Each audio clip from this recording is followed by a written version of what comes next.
камера. Благодарам за присуството. Би сакал да ви информирам дека денеска се постигна договор за изборниот законник. Сета енергија која што ја вложивме целото време, многу аргументи, имаше и нервозни моменти, имаше и непријатни моменти, но договорот е постигнат за изборниот законник, што значи уште еден чекор во исполнување на договореното помеѓу четирите политички партии. Со тој договор се постигнува, се обезбедуваат услови за одржување на предвремените избори на 24 април 2016 година. Би сакал да ви информирам дека денешното повлекување на СДСМ го разбираме како повторена веќе повеќе пати тактика на таа партија, секогаш кога ќе има одреден прогрес во разговорите и секогаш кога ќе се исполнуваат условите за одржување на предвремени избори, тие да бараат причини, да бараат изговор за да се повлечат, односно да го исполнат своето сценарио, да ги одложат или да не се одржат предвремените избори. Луѓето очигледно имаат проблем со поддршката од граѓаните, имаат проблем внатре во својата партија и бараат начин како сето ова кое што е договорено веќе помеѓу четирите партии, вклучително изборниот законник кој што денеска го затворивме, да не заврши со предвремени избори, знаејќи дека ќе ги изгубат тие избори. Ако имате прашања за одредени детали од изборниот законник, ви стоам на располагање. За уривање на договорот. Ако по тоа обвинување они подразбираат ова денеска што се случи со верувам дека и тоа ви е прашањето. Да, би сакал да потенцирам дека ВМРО ДПМН стои за договорот од 2 јуни и 15 јули, дека ние ефективно, многу јасно, со своите гласови дадовме поддршка на законот за специјалниот обвинител, дадовме поддршка со нашите гласови за изборот на госпоѓата Јанева и продолжуваме да даваме поддршка за нејзината работа. Околу дилемите кои што се појавија денеска околу изборот целосен или нецелосен на предложените кандидати од нејзин, ние немаме што дополнително да коментираме, заради тоа што постои закон и постојат надлежни институции, најмалку е работа на политичките партии да даваат коментари околу тоа. Ако ви значи вас како одговор, ние стоиме зад законот, стоиме зад госпоѓата Јанева и даваме поддршка на нејзината работа. Нема што да се скрие, треба да се завршат сите состојби во државата и да дојдеме до предвремени избори 2016. Околу изборниот законник би сакал да ви информирам дека, како што кажав, беше напорно, многу време потрошивме, многу енергија, можеби и дел од критиките заради одолговлекувањето од ваша страна, од новинарите, држава место, но резултатот се надевам на задоволство на сите четири партии. Се договоривме диаспората да има своји пратеници. Тие ќе се бираат на пропорционален модел, како и во Македонија, односно ќе има една изборна единица во која што ќе се бираат 3 пратеници со потребен минимум на гласови, колку што и во Македонија, некаде околу 6000 и нешто гласови, за да се избере еден пратеник, но ќе се бираат сите 3 на една листа. Околу другите прашања, ако имате детали, би ви одговорил.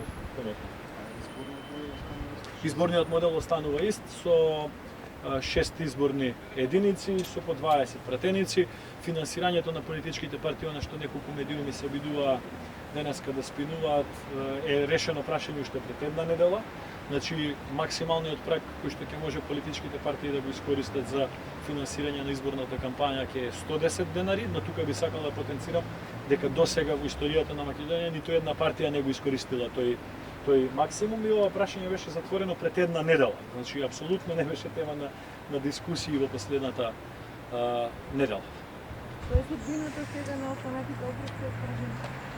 Значи, она што е најактуелно е законот за справување со незаконските материјали и законот за укажувачите или на англиски whistleblowers.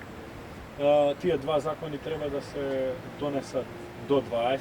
Тоа е прифатено од сите политички партии, иако СДСМ го негираше на почетокот.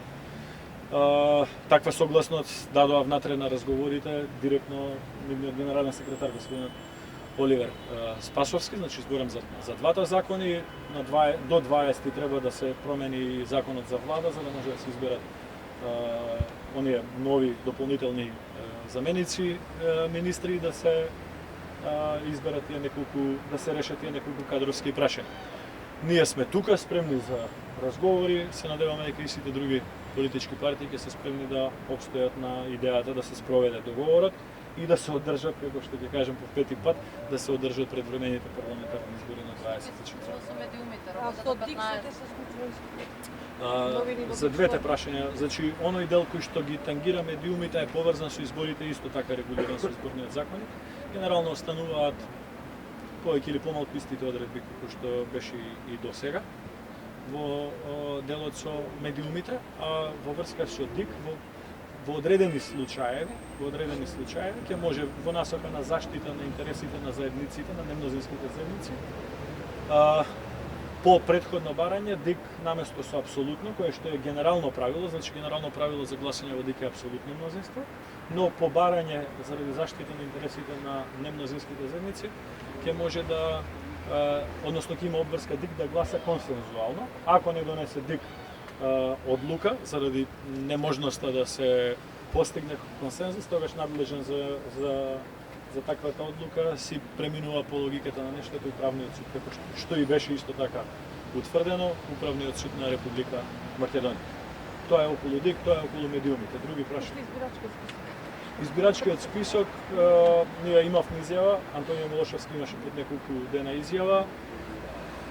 СДСМ се откаже од нивното барање за активна регистрација. Ставот на ВМРО ДПМН беше дека избирачкиот список и таков како што е денеска ги исполнува стандардите за одржување на фер и легитимни избори, но понудивме опција до сите три политички партии било каков предлог кој што ќе го усогласат и кој што ќе значи зголемување на нивната доверба во изборниот процес, односно во избирачкиот список, за нас е прифатлив заради тоа што навистина нема што да се крие, што на крај се докаже со откажувањето на СДСМ од активната регистрација. Нивните тврдења дека изборите не биле фер и не биле легитимни заради не знам колку илјадници луѓе запишани во избирачкиот список, сами си ја негираа со повлекување од тој предлог.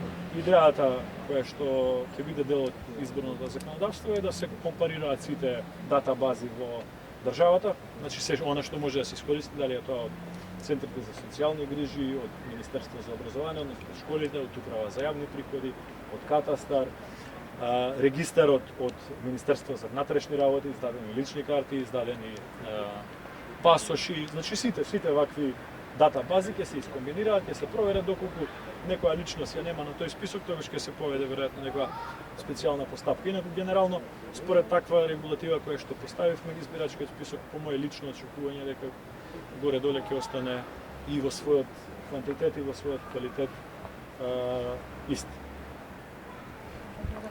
Благодарам.